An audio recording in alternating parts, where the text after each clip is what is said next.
Hi everyone, Blake Jones here. In this episode of How Do You Do That, we're going to go over the creation of extreme looks for a shot. Now, for example, what I always try to do is I reserve my first node to give a neutral correction with just a little bit extra saturation in it.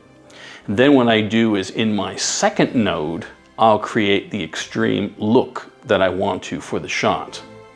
Now what I do for this extreme look is I'll keep the blacks black, keep them neutral balanced, and then I keep my gain neutral or my white balance. And then what I do is I use my gamma to actually paint the look that I want to achieve in the shot.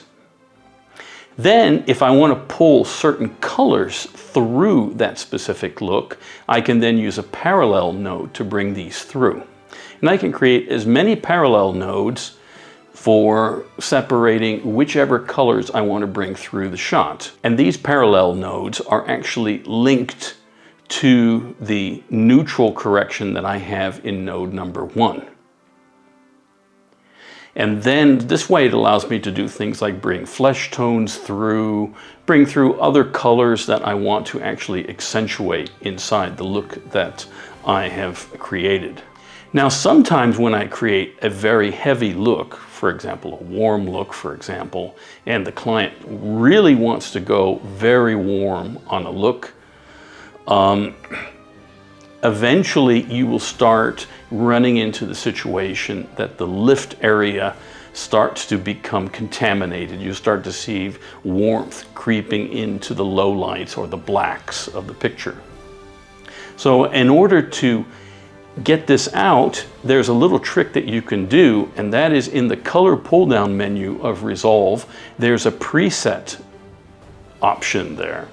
And that preset actually has a black and white desat control. And if you use the black desat, what it will do is it will create a specific correction that will desaturate all the areas in the dark parts of the picture. So what you do is actually create a node and then put this correction in that node.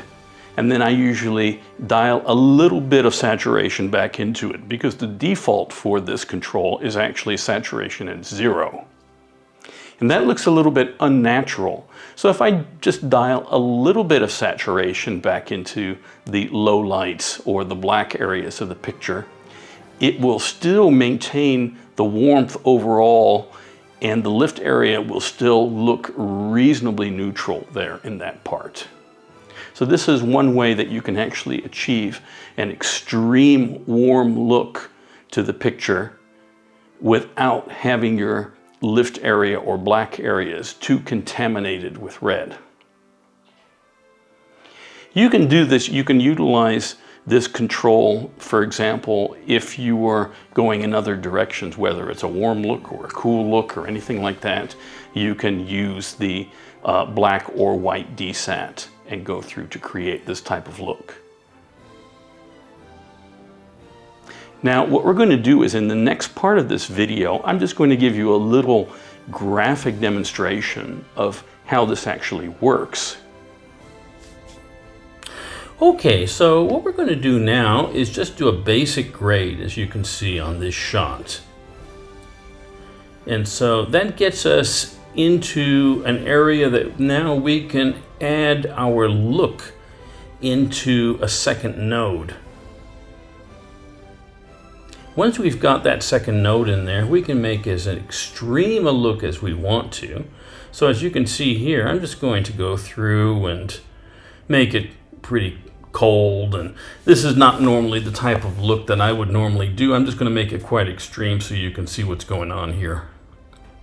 And then what I did is I made a parallel node and did 2 of them, and I can separate the display and also my face as well.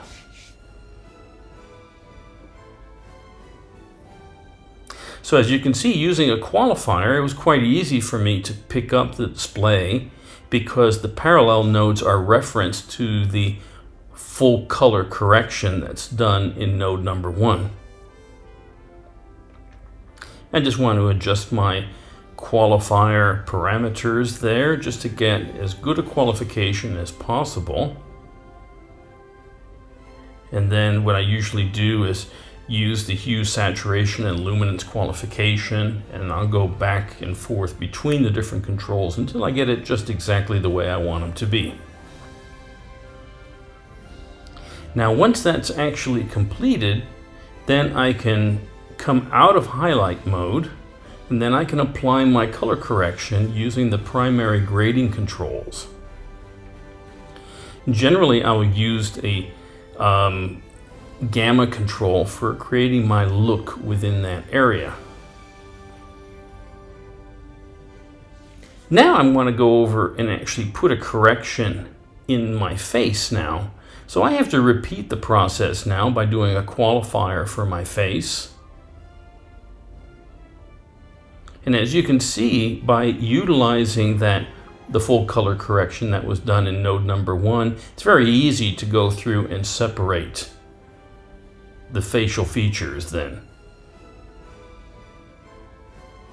And as before, I use the hue, saturation, luminance qualifiers for getting it just right, and then now I can come over with my primary grading controls and grade inside the facial areas there and restore my skin tone now.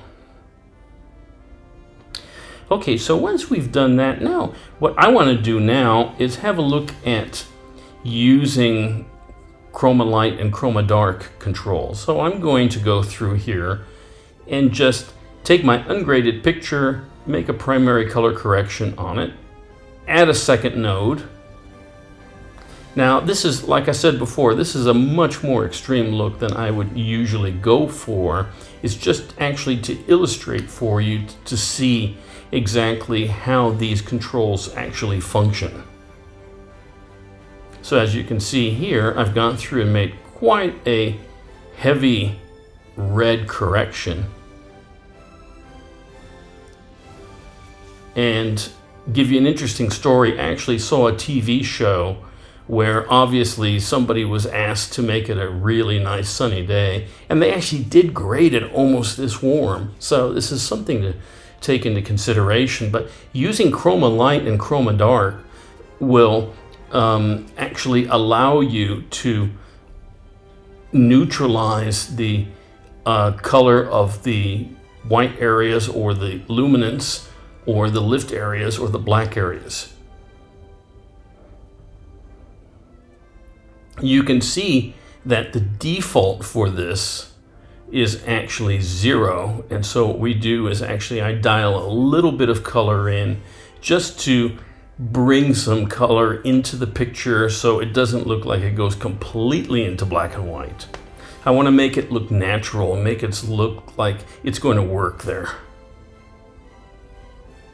You want the color looking like it belongs to that picture. As you can see there,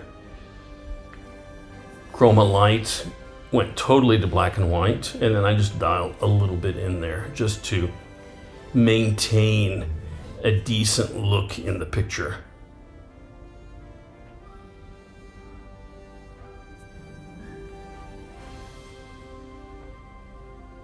So it makes for a good way of creating a very heavy look or extreme look in the picture, but still retain neutral blacks and whites in the picture.